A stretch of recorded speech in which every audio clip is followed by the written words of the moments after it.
Oh my goodness, Black Clover has just done the craziest shit that I've seen in so long. Chapter 331, my goodness, Tabata, you know what?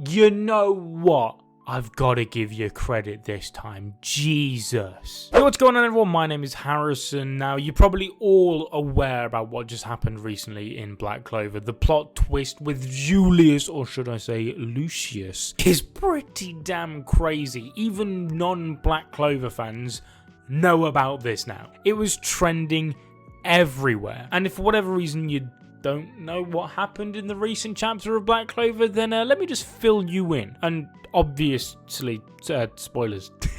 So Julius, the Wizard King, has just been revealed as the big main antagonist of the entire series. And what I mean by that is not just the big bad guy of the most recent arc. No. We're talking puppeteering nearly every major event all the way back from chapter goddamn 1 and before. And for those that have been following my channel for a couple years will actually know that I think it may even be 2 years near enough to the day that I actually covered this on the channel, saying that I think there's something a little bit sus about Julius, and well, what do you know, 2 years later he is the bad guy. Now, it's a bit unfair to pin it all on Julius exactly, because there's some tomfoolery going on when it comes to his character. But regardless, it was foreshadowed a lot, you know, to do with all of his connections with Yami and William and all of that type of stuff. And then the big one that always sort of, that I originally based a lot of it on, was the fact that he had two types of magic, you know, time and transformation, and it was made very clear that that's not normal in Black Clover. So back then I was like, well, he's not a hybrid, he's not an experiment, so he's got to be a devil host. That was what I mainly based the theory on all those years ago. But obviously,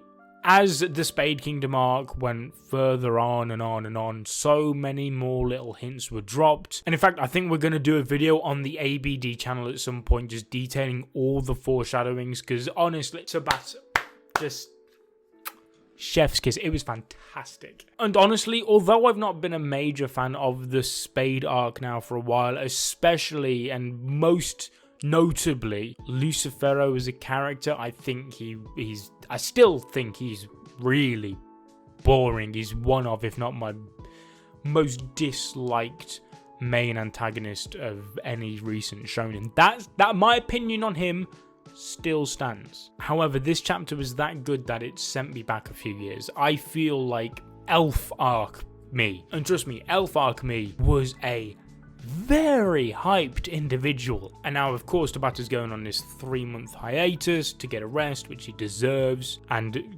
judging by some of the page counts that we've had with some chapters, he most definitely needs. But on top of that, him and his editor are also researching and planning for the final saga, which of course is very good news. I don't think there's many series where you get a minimum 3-month break to plan your finale. And honestly, looking at the track record of big battle shonen series, I think a lot of them need it, because success rate is extremely low. I mean, if you name a big shonen series and look at the ending, 9 times out of 10, the vast majority are gonna say it ended pretty poorly. And so I hope that's not the case with Tabata, purely because he's clearly had this in mind for a while. I'm saying that, I can't believe this, okay? Like, I'm all for being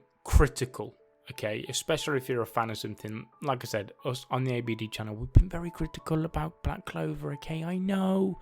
And a lot of the times, you have to understand that it's because emotions are high. It's because we actually really, really love Black Clover. And for that reason, when you don't think it's up to the high standards that it itself set, you get emotional and you speak your mind.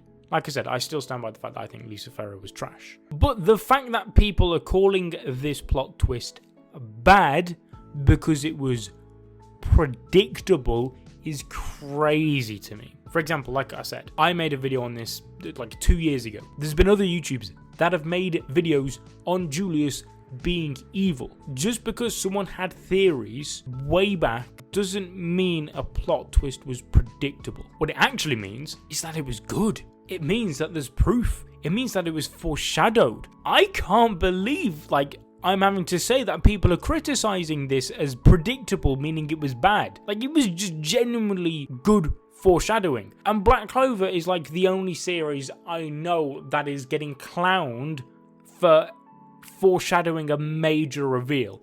And I hate to draw comparisons, and to be honest, I'm not drawing comparisons on the actual series, just in terms of the perception amongst the common fan base. When One Piece makes a reveal that has been foreshadowed for years, it is hailed as the god of all fiction. But when Black Clover reveals something in the plot that's been foreshadowed for years, it's apparently bad and predictable.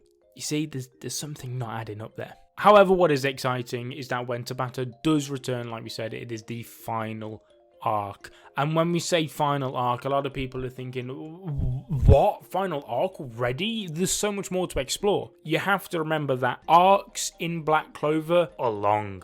For example, the entire elf arc, as stated by Tabata, it's more of a saga really, but the arc starts from chapter 1 all the way up until, I think, Julius's revival again. And so, because this is the final saga, I can easily see it being between 100 to, honestly, I think pretty probable 300 chapters long, which is basically double the content we've already got. Trust me, there's plenty for Tabata to explore, because I still think that we're going to visit the Hino country. I think that they're going to introduce gods into the series, because I've had this theory for a while, a personal theory of mine, that that's how the series will end. The final war will be heaven versus hell, because we had the Tree of Sephiroth with the elves, which are the Black Clovers substitute for angels, and then of course we had the Dark Triad and devils, more specifically in the Tree of Qliphoth, which are obviously both connected. Tree of Qliphoth is leading to hell, the underworld. The Tree of Sephiroth obviously led to the Shadow Palace, which is the world connecting the living and the dead.